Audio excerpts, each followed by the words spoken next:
अच्छा, पहले हुकूमत ने भी ऐलान किया था हम भी जाएंगे, इसको चैलेंज करेंगे। अब नैब ने भी कर दिया है। नहीं देखें, तो हमने कोऑर्डिनेशन काफ़ी अच्छी है हुकूमत की और नैब की। नहीं देखें, कोऑर्डिनेशन तो तमाम इदारों की होनी चाहिए, तभी हुकूमत बेहतर चलती है। लेकिन मैंने बड़ी कैटेगोरिकली मैंने इस पर तो प्रेस टॉक भी की थी।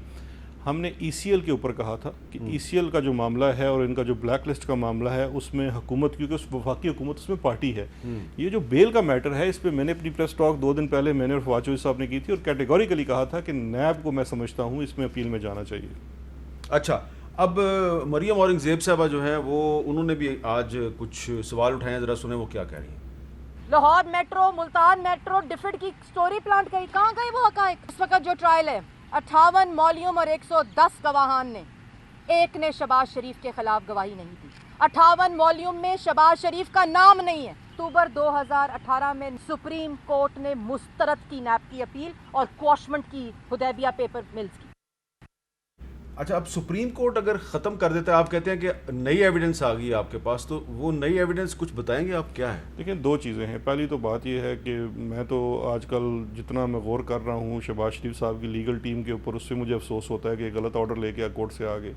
अब अगर इनके लीगल आर्गूमेंट्स भी मरीम औरंगजेब साहबा दे रही हैं तो फिर बड़ी बात है। देखिए, बात यह है, पहले तो मैं सवाल का जवाब देना चाहूँगा कि जी शहबाज शरीफ के ख़िलाफ़ एक भी गवाही नहीं है उस केस में।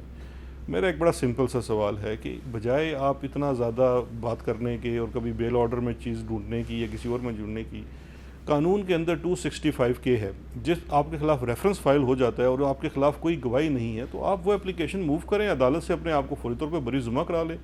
मैं आपको 2 केसेस की मिसाल देता हूँ। एक केस था जिसमें नंदीपुर वाला केस था, उसमें 2 लोग 265 के में बरी हो चुके हैं। नैब ने अपील भी की और शायद उनकी अपील भी खारिज हो गई। ये इसमें बाबर अवान साहब थे और राजा परवेश्वर साहब थे। इसी तरह से अगर ये समझते हैं तो अगर इनकी इनोसेंस इतनी है, एक चीज़ तो ये है। दूसरी, जहाँ पे सुप्रीम कोर्ट के केसेस का हवाला दे रहे हैं बार बार, तो उसी सुप्रीम कोर्ट ने नवाज शरीफ साहब को कहा है कि वो सादिक और अमीन नहीं, ये नहीं कि वो बददियानत हैं और झूठ बोलते हैं। उस फैसले को तो ये तस्लीम नहीं करती पार्टी, और एक दूसरे फैसले को जो मेरिट के ऊपर नहीं है, टेक्निकल ग्राउंड के ऊपर है, उसके ऊपर है।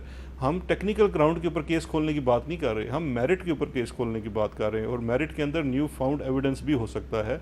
अभी चौधरी शुगर मिल के केस की जब इंक्वायरी हो रही थी उसमें बहुत सारे ऐसे हकायक जो पहले रिकॉर्ड का हिस्सा नहीं थे वो सामने आए हैं।